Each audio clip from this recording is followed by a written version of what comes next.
trong lúc sáng Minnesota tan cho do và trâu phần bùa là do trâu percent do bây giờ nâng và ở đà là do tiền nâng Asian nhớ rồi lúc trong Minneapolis là bây phần bùa trâu phá trâu bùa chi bây giờ nâng và một cam mò nó là giờ thứ trâu đã có dòng thêm một trâu chỉ là bây khi này cái trâu này cho nhiều gì cha như ta vào trong chế chúng ta lên đó cái governor là do chủ sáng là giờ chỉ lúc sáng Minnesota nó để khó hạt địa để tàu mua lúc chân dùng gì cho lúc peacetime emergency là giờ thì lúc xưa họ nhiều họ xí nhau lúc sáng Minnesota nó bị một cái cam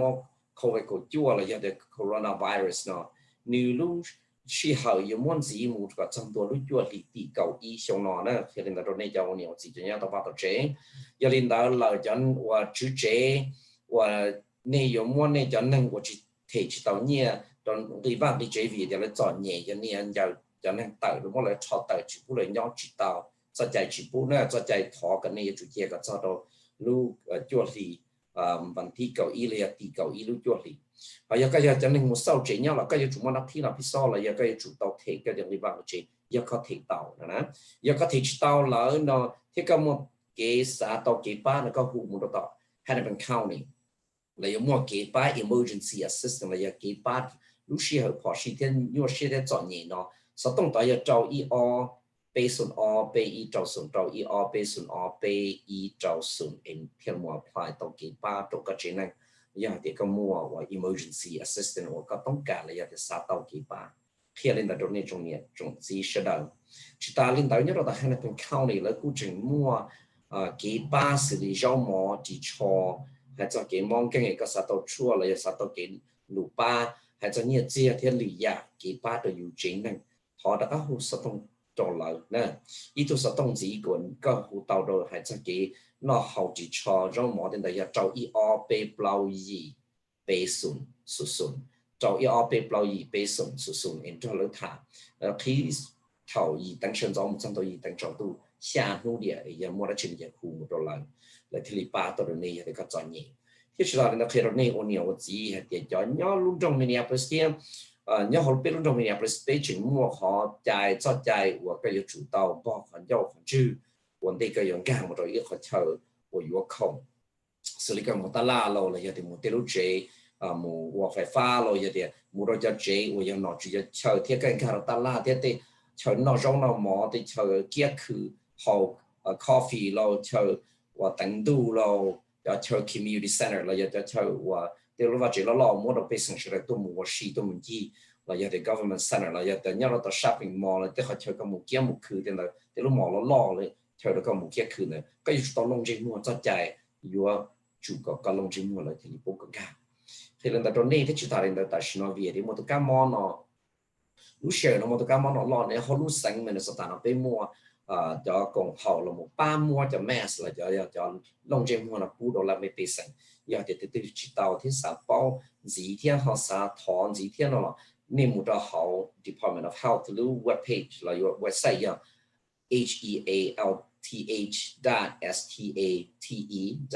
health.state.mn.us còn này health.state.mn.us còn là thì nhớ gì con này có một đó là thà thọ sẽ tàu cho mass nó là tụ được con nữa nếu mà u nhiều hoàng gà tàu mua chỉ bộ lúc mass là tàu đặc cái sai nông ba mua tàu và phải tàu cho nên và lâu rồi nhớ rồi lúc trong Minneapolis đặc cái sai lâu vậy tụ theo cho nhớ rồi lúc và ít lúc community group who are neighborhood Hmong Minneapolis Leadership Council vậy thì nếu mà chỉ nên thì tàu kia của nó cũng ít mà một cái sự tông tàu này cũng mà hiện cho nên là tàu này tàu chúng ta lên đó lúc trong Minneapolis nếu mua bây giờ free COVID của chúa testing nè, lại mua chờ được có một cua sẽ có một món từ cam món nó, nhớ được đó McKnight Early Childhood Family Development Center, nằm ở chỉ Blau OG cho cái Bay Avenue South, Blau OG 3rd Avenue South nè, thọ cầu ít tăng sinh rồi một số xa tăng trọng tu, nó là two state lưu ý thị thị năng cầu chỉ nhớ hồ McKnight Early Childhood Family Development Center, nên mua được đó nên một test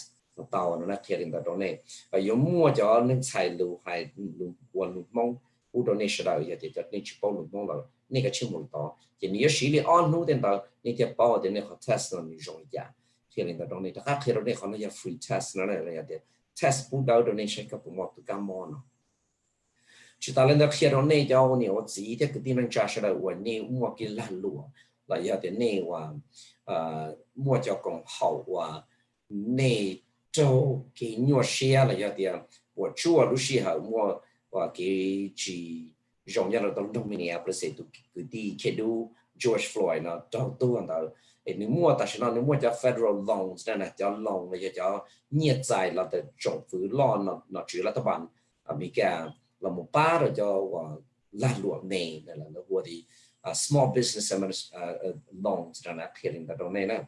giờ thì có một disaster là giờ thì có một cái của họ thì cái bọn trong từ việc cái bị sinh tồn mu chỉ cho xe nó chỉ trong protest là trong một trái cái lúc là luồng là giờ một tên mình thì có một phần sự apply to small business loan khi đến đó này tôi sẽ tông nhớ là họ luôn trong Minneapolis small business team giờ trâu trâu xả bê upload cho trâu trâu xả bê upload cho hùm cho là in đó là thả cho họ và small business loan đó này thì đến đó này sẽ là cho nhớ là tổng trong Minneapolis chỉ ta linh đạo nếu muốn tao tao ya chú sĩ ta xin nó hay cho mua cái sĩ thả là mua tự chú ý hay thì do chỉ khó lu chờ và hậu lử tu chẳng sự nhất luôn trong Minneapolis nhiều mùa rồi giả我领导有提考有龙宝有么龙个大宝了有看子宝可能就要要在 Department of Community Safety 贴 Violence Prevention 了大到么给是他做我有提考容易呀可能那种那个那么那只能你地到给到来了到不到来了到呢古可能那种那就其他领导要好了这给是提考那么那为了 Charter Commission 的呀搞起能能要的好完了了么是他做还得有了呀贴吧提考到luôn trong Minneapolis nó đại city charter là要的要给做说拉美被省市了路易里地区的了路 charter commission 了都了么是他做还得有到注意里家了么考叫在要好luôn trong Minneapolis也要领导了正是他的领导有提考我给我被省市的到了要的莫给朋友đó给把就做路线有有些了来给都正是有把个了讲就来你弄么是他做好了天领导到那个你说要到这里要生的的你弄人贴就好了了只考虑中面不是ว่าส่งเฉลี่ยตัดเราชื่อลินดาชิดาลินดาเทียดเนี่ยเดียว่านู่นนอยันนู่นจังจังจะเปล่าว่ากูมั่วตัวแก๊สกูตัวแก๊สตัวเราคนเราเลยนี่ยาว่า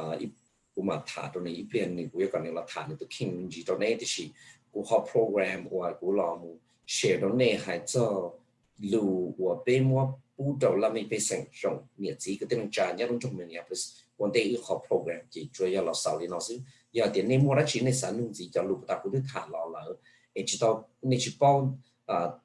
个你啥帮子呢？就你不都是懂得路呀？周一二八二下二一背诵，周一二八二下二一背诵，买个呀那你好多股嘛，那你睇嘛，现在到那些点就路那里也路得去。就领导了这但是那股有必须谈着Marine Shriner 你多得到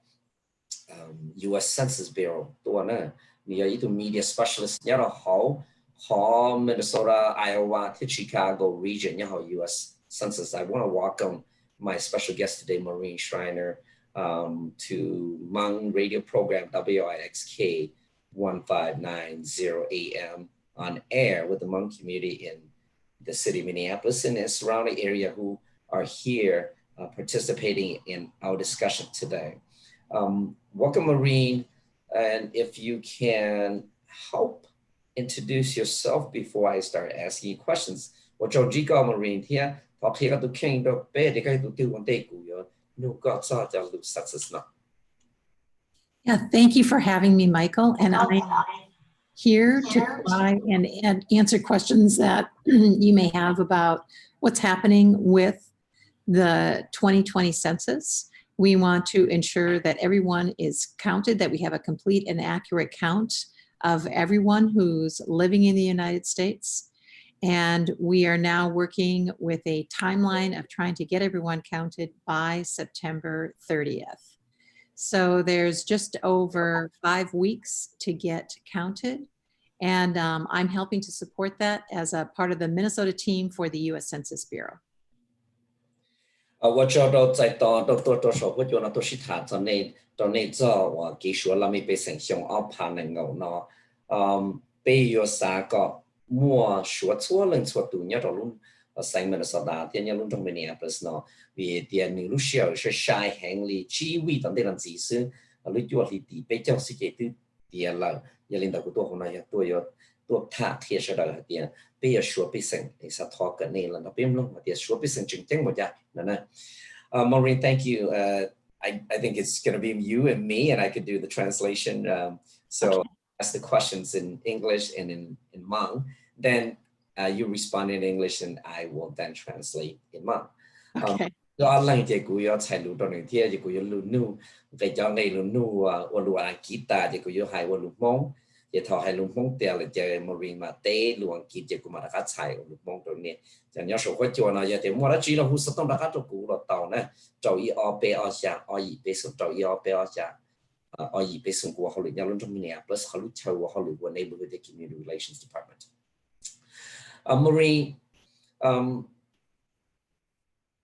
now that the main topics of today, I mean, I want to focus on this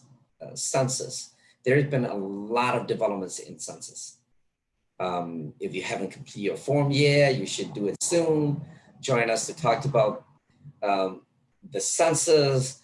What do people need to know? You know, what do people need to know just the basic about this census? Right. Cái số là mấy bị sinh ra này, nó nằm tàu ya chủ sĩ,但是nó là cái cái有理解，有我个人弄到理解，去谈理解，ที่ก็到ที่census cái số bị sinh ra ya đã chỉ được点。So the United States Constitution every 10 years says that we need to count everyone who lives in the United States. And we are doing that now in 2020. And we've gotten to the point where the majority of people who live in Minnesota have already responded. So now we need to count everyone else who has not yet responded. And that means that we are sending census takers out to visit households that have not yet responded. 所以说，好歹大家要落地球米干了，高雄都要出说那没被生，是错人错度，要到落地球米干了呢，是错人错度，我只要的叫要生上米干是黑领导的，像那要像我怕能够见你要路学的，他了说多了，要领导叫说讲了，要叫讲解了，都说了都听听啥了，就弄得说了真能大了，但是纯粹一叫就比较三个说是错人错度，那可能要路适合的是呢，就要的就知道说呢，就你因为叫census taker 了，你因为叫都乱成乱了，要叫能我考虑到说来没被成了有多么多好个话个最考个中这个他8个我个人到个人到。Maureen, you talked about. Let me get back to this really quick. I wanna look at this really quick. I can also talk about why. You talk about census taker, right? You talk about census taker. This is a key thing. Census takers are going to go out to people's place. Yes. The one thing I want to make sure that we're explaining. Oh, I'm sorry. Go ahead. So the one thing I want to make sure I'm explaining is why we are doing this census. And the reason why is because census data is used to distribute federal funding for very important programs. And those programs that are run by the state and by the local community include funding for things like affordable housing, for nutrition programs, for school programs, for job training programs, for roads and highways and public transit, many important things. That's why it's important that everyone be counted. When we miss out on counting someone, we lose those community benefits for 10 years. Maureen had the hobby had the later short be saying I'm an injecting hang the your law to a short so lot of one not to me catch on food law your 5 years in on to ba đồ cho nên bên làm bên sản chỉ có chỉ số thì cho nên chơi thì lấy phải tổ chơi là yêu chủ số là thì bao phải nhiệt tiền tôi một ba xử lý cho nhiệt tiền là cho nhau họ đâu lưu sáng lâu cho trong lâu cho nó mới cho một ba đồ làm bên sản xử lý chỉ cần ta phát triển nhau hậu lử chỉ kho hậu lử thì và thì chế thì kế bên trả chế là cho nó cho muốn cho nhiệt tiền là cho một ba thì cho nên cho nhẹ là ý định cho nutrition là điểm một trong một bữa đó cho sẽ được no là mà vậy không chừng chẳng hạn do linh đạo là thì lý chủ đạo sửa là mình phải xem cái nào. Would a census taker come to my home if I have not complete my census form and return it? Cho census cho nên我后来说必须那把都考古了很重要的古去到啥古代，到我啦到说了没必须。Maureen? I'm sorry, say that again.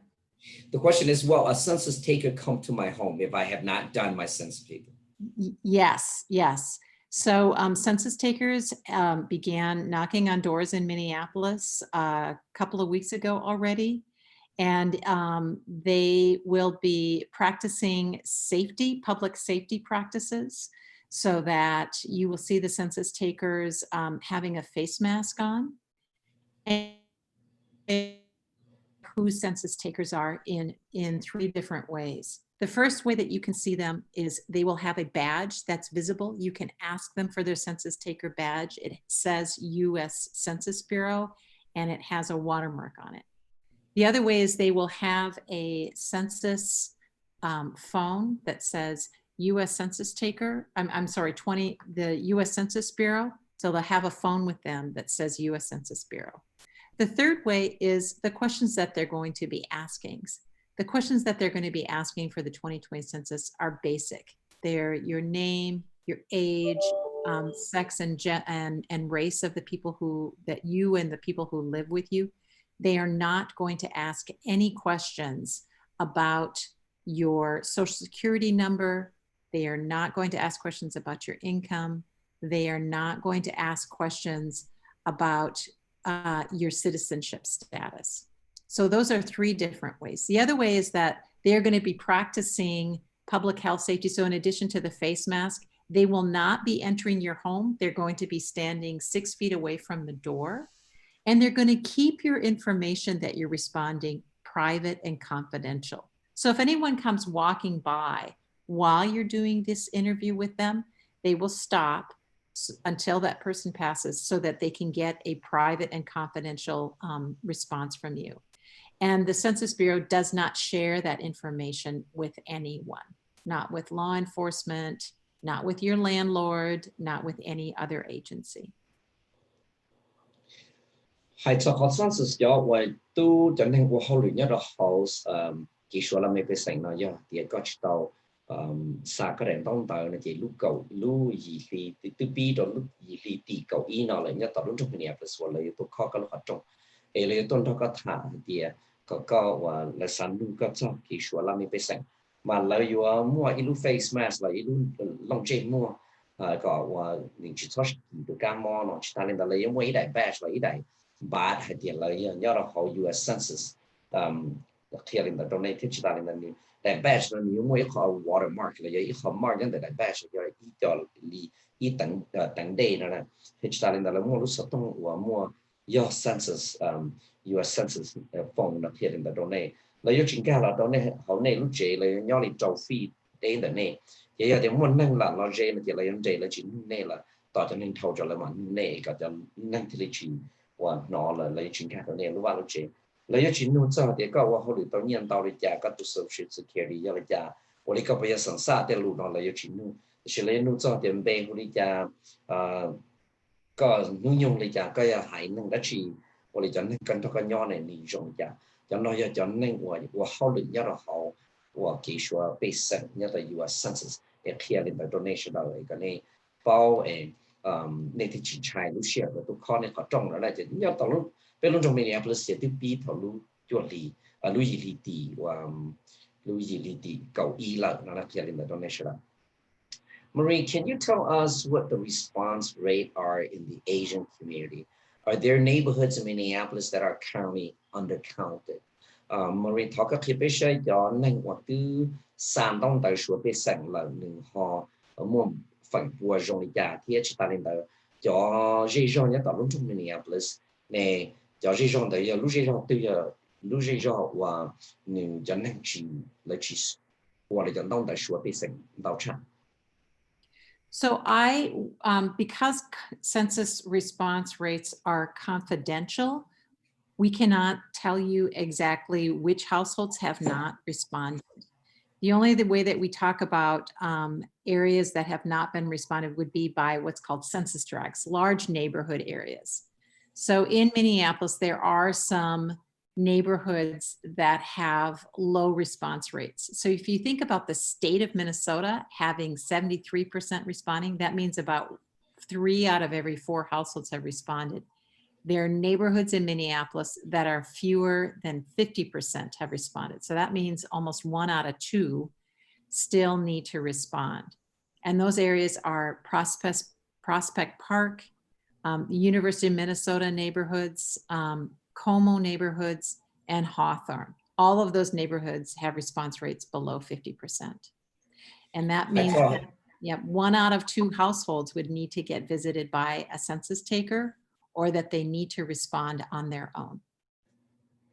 Hay cho khó hay thì do hay từ từ cho họ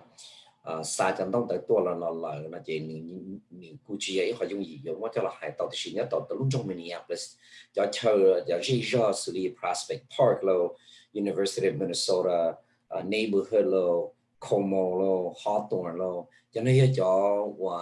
Georgia và cho response rate là giờ thì cho và là sang đông tới đã chỉ những chừng do và chờ chỉ cho phần bộ đó nè thì giờ thì có chờ chỉ cho phần bộ là chỉ nhớ là all chị thì chỉ lưu chị dân dân chừng chỉ tàu và số thì giờ nên là chỉ cho và census taker là giờ thì cho năng và hồi là yếu tố một khó học trong thiên trong này sĩ thà giờ thì này giờ cho nhớ đồ tàu và cho Georgia nhớ luôn trong Minneapolis. Maureen, last month, President Trump signed a memorandum that calls for the exclusion of unauthorized immigrants from the data used to divide up congressional seats. What does this mean for our residents who aren't citizens and would like to complete the census? Maureen, lưu lý ta là nó là tập đoàn Trump này tao xin là giờ thì tao sign ý đại memorandum của chỉ bố là giờ thì chạy của chỉ bố cho nên và chỉ muốn tao tới nhất tích cho nó là một số mua với họ đó là số cho là một hay tiền your phải cái nó chú nó đảm bảo đi cả nhau đó Washington DC hay cho họ cho chạy nó này và nếu trong đi chạy đó biết cho nên và nhau đó luôn trong Minneapolis chỉ sẵn sàng đi cả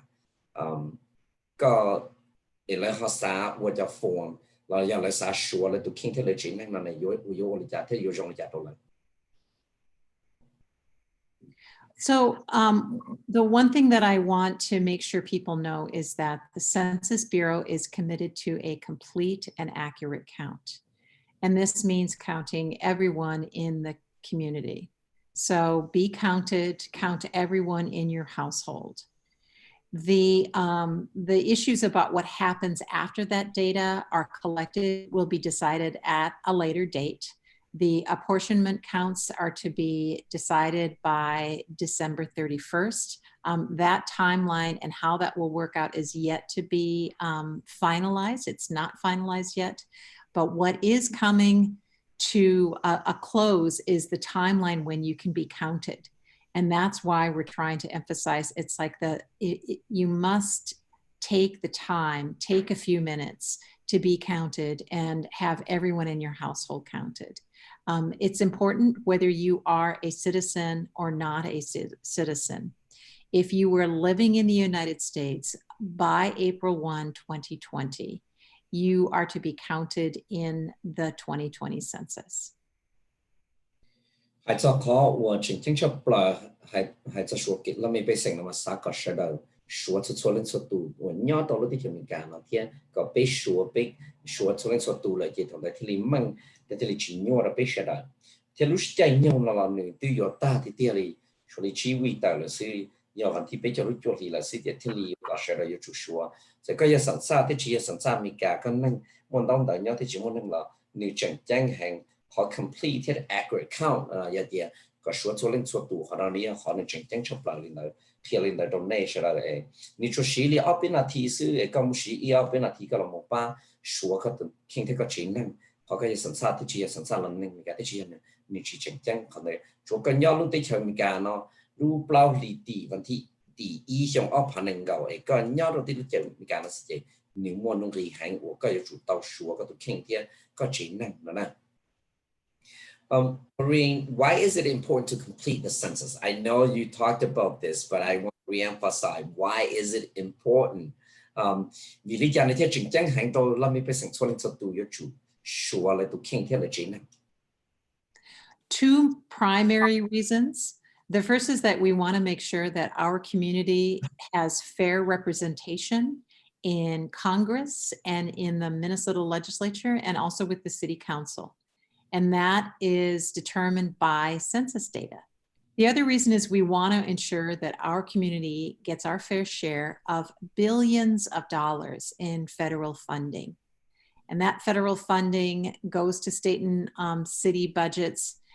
for many things, including the COVID pandemic money that was distributed to the state and local governments. That kind of funding is based on census data. There's many other kinds of funding that is distributed based on census data. As I'd mentioned, it's for affordable housing, nutrition programs, schools, job training, many other programs, and it impacts the next 10 years of funding. So it's very important. Có chính chính chấp mà ý giờ có sự đời cái có số sẽ được tụ kinh tế chính năng là chỉ biết thì mua số và họ xin luôn mua số hay cho lúc chạy nhưng hoặc là một vài cái nọ thì chủ nhau rồi Congress nó này là congressional representation là chỉ nhau trong nó chứ phải lo nhau ở Washington DC chỉ ta lên đó là họ Minnesota State Legislature cho nó chủ nhất thì chỉ đâu họ sang Minnesota thì cho City Council thì họ thì ý họ thì họ thì cho nhiên tàu hẹn và nhiều nhiều billions là sẽ được cho nhiên là giống một ship file là một trò sành thế cho trong cho là một ba xử lý chế nho lô không nó không họ ba là cho nutrition lô là không nó không họ lô cái ba hậu lì lô cái họ và họ chế cái cần đâu cho cầu xong tận tây làm gì nữa nè. Follow up question to you, Maureen. How much is it's federal dollars that we were looking at projections of what numbers? Yeah, so the state of Minnesota estimates that for every person who's not counted, the state estimates it will lose about $2,800 every year for the next 10 years. So that's over $28,000 per year. And again, at the federal level, this is billions of dollars that is distributed to state and local communities every year. Do we know the numbers from the federal dollar amount about? It's distributed to states based on a state basis, and then the states distribute it out to the individual cities. So it varies. That's why we say billions of dollars. Yeah,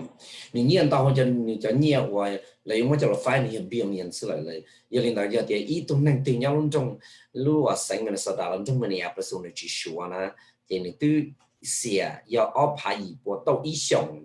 cho cầu xong tầm đây là chỉ thì năng cầu gì phá tàu ý tụng năng của cho nên chỉ số đó là mình thì là chính chẳng hàng lên đó thì lên đó này cầu nhiều gì thì cái vì lý do thì số thì chính chẳng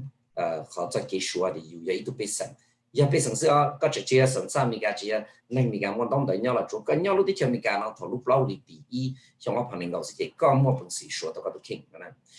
What if I need help complete the census? Cú chỉ bảo của cú sẽ tàu cái ba là của cú chọn đông tới đèn tới của số bị sản là cú yêu đi. Yes, thank you for asking that. We are having the people who would like to have help in person. There are census taker events coming up. You can look for a census table at 3 places. At Sanctuary Covenant food distribution events every Friday through September 30th. Also the Reimagine 38th event at 38th and Chicago Avenue. That's every Saturday through September 5th. and then Powderhorn Park for the food distribution site on Fridays. Nếu mua cái họ chờ ba và này hay sao giờ có chỉ chờ của cái đàn đạo đạo số bị sành nếu mua nhớ là tao ít họ chờ thì giờ lúc Friday cho lúc Friday nó là cho lúc Friday nhớ là tao Sanctuary Covenant Food Distribution nếu mua cho lúc Friday họ thì giờ nhớ là tao reimagine cho cái bây giờ gì event là reimagine 38 event là nhiều họ chờ nhớ là tao cho cái bây giờ gì street ở Chicago Avenue tuần nu Sunday đó là tầm tuần nu chuột tỷ chi ta lên đó nếu muốn nhớ là Powderhorn Park food distribution on Friday nu Friday thì giờ là mua phải rồi mỏ nhớ là Powderhorn Park thì nhớ tỏ giờ chờ mua thì ta lên đó là giờ thì có tổng cả cái bài có chụp bao là cụ kia cụ thể của mà ban chỉ kịp cho có thế đó lên đó có Marine are there other information additional information that we have not talked about that you want to share with folks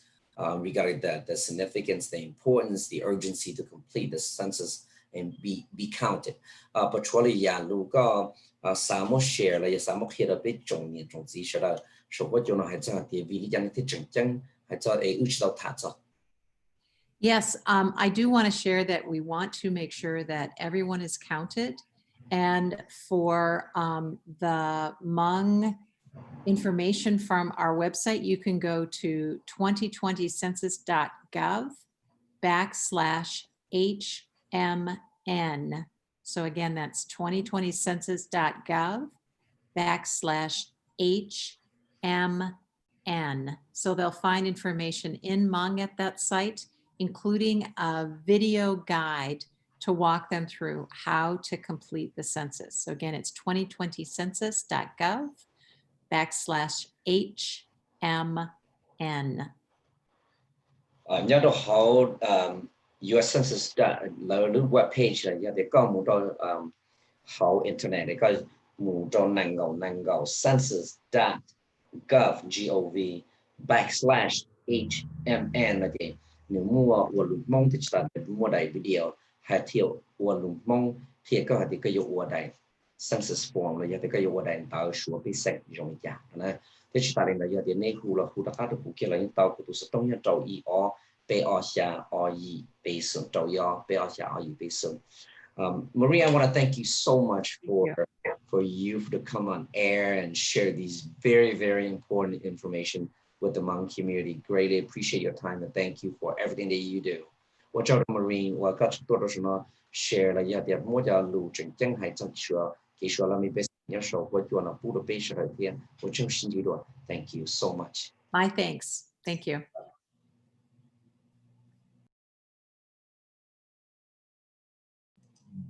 Họ đã ưu tiên thả mình chỉ trong John Marine và tôi đầu tàu và US Census nè tôi đầu tàu lưu còn hậu là lúc chờ và hậu lử lo nhớ tôi chỉ tới cho mình cả nó nhớ đâu hậu Minnesota, Iowa, tới Chicago region tôi hậu US Census Bureau tôi đại Marine Schreiber như là tôi media specialist tôi thả ra để kỹ sư làm việc sinh năng chân chân bảo lý giả khi đó nên sẽ đào hay tiếng chân chân hàng li tại ưu thả ta là của đã thả thiên nếu một nhiên tao việc hiện trở nhiên nhớ hậu federal government là lập bản dùng một cho là một file cho làm việc sinh chỉ giờ thì có chữ lúc rõ từ lúc sáng từ có chỉ số có cho nên chỉ ta có số có cho nên chỉ ta thì có xiên nhẹ cho nên có số chỉ ta là chỉ ít tu dưới là xiên op hạ gì bộ tàu ít lúc ít xong là chỉ giờ thì cầu xong tận đây là chỉ mình tuy do nên cầu gì phá là thiệt là rồi này nữa ai và chỉ ta lên đó này cho nhiều chỉ nhớ số quất chuột thì nên chỉ bao cho nên chỉ bao luôn kỹ nên xã hội nên đàn tạo số là mình phải sang nên chỉ bao này chỉ khu là tàu của mà món này khả năng của cho nên ba đó là tàu và giờ nếu mà tôi một kỹ nhau vào chế là chỉ là cầu online là giờ một trò computer để là từ xa từ số chế năng lấy sai đàn tại census tua là số phải sang tua là bên tàu là hậu ga thì có từ hoặc là một ga tàu hoặc cái叫 census form chỉ ta lên đó bắt đầu từ hai tiền với từ bi tận lúc trong Minneapolis mua cho nên kia và họ lử nhớ đó họ kỹ số bị làm bị sinh là tôi con này nó họ trồng lại giờ thì nên chỉ taoวันนี้จันทร์จะเลยตัวเขาตรงเลยที่อยู่ตัวป้าเนี่ยแหละเนี่ยนี่ทั้งใช้ในชัวร์เลยได้แบตก็เลยจุ่มไม่ได้แบตเลยจุ่มมัวสต้องจะให้จะ cho form thế cho sắp tông thế nè thì lên tới donation đó cho đi marine hai bát ta ấy chỉ ta lên đó là chỉ mua lá chỉ lù nung cho cái số bị sành nhau lúc trong Minneapolis là do lưu ya cái nó hậu cái tầm lúa lo cái trả chế lo cái một cái nó hậu một lo nhau lúc trong Minneapolis thọ hồ được cũ mà muốn đến thọ rồi chọn những tổng trong Minneapolis ba tàu đó này giờ thì cũng ba tàu thì cũng muốn đến thọ giờ thì ba tàu là cũng thiệt tàu đó này cũng bây giờ Michael giờ sinh nhau họ liền nhau lúc trong Minneapolis lúc chơi qua họ liền neighborhood community relations department cũng sẽ chỉ cho nên mong gia la khám Galan here lo như rồi lúc trong Minneapolis lúc department của neighborhood community relations department đó sau đó giờ trâu ERP ở xa ở gì bây giờ trâu ERP ở xa ở gì bây giờ cho đó chỉ là chỉ hỗ trợ của cho và tàu tuần chỉ này cho nhau số của chúng nó có cái sự là chỉ kiến nó cái nhau xin chỉ được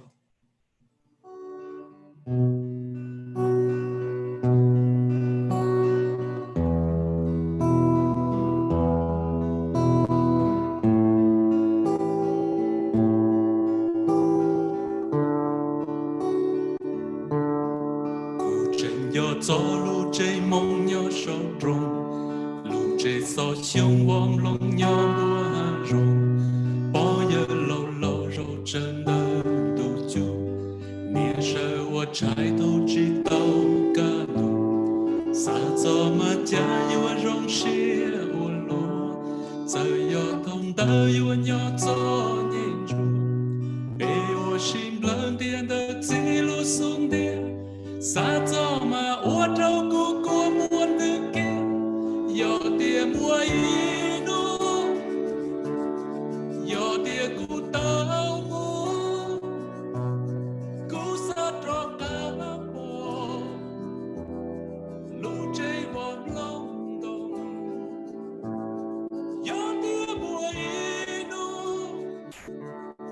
gió tia cụ tao mu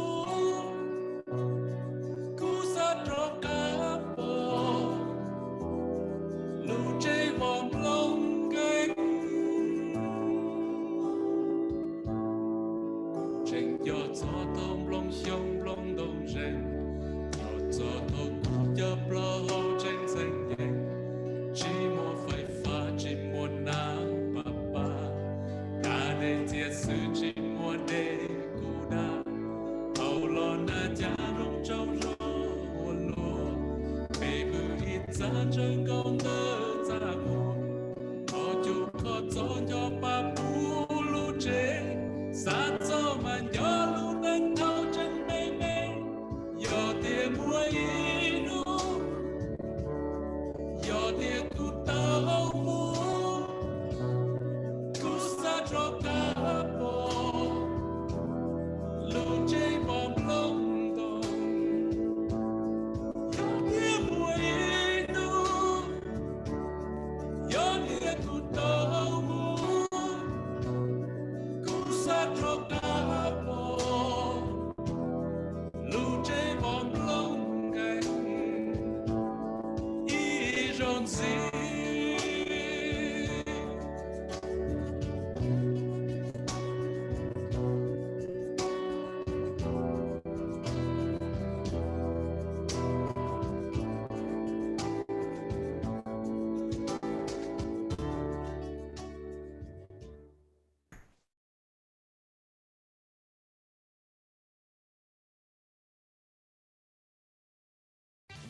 legend after another. You're listening to Classic Country 1590 WIXK.